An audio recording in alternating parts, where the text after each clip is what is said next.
বনি ইসরায়েলের জামানায় তিনজন লোক সফরে বেরিয়েছে, বানোয়াট ঘটনা না, এটা বুখারীর ঘটনা। সফরে বেরিয়েছে, মরুভূমির মাঝখানে প্রতিমধ্যে প্রচন্ড তুফান আর বৃষ্টি। বৃষ্টি থেকে বাঁচার জন্য এরা একটা পাহাড়ের গুহার ভিতরে ঢুকেছে।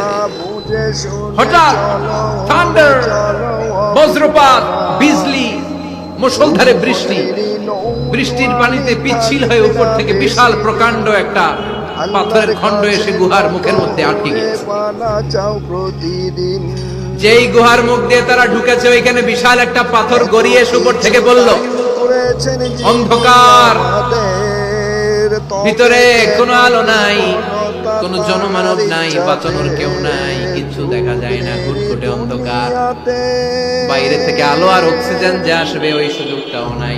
বা করা যায় কার জীবনে কি ন্যাক আমল আছে, যেই ন্যাক আমলটা দুনিয়ার কোনো মানুষ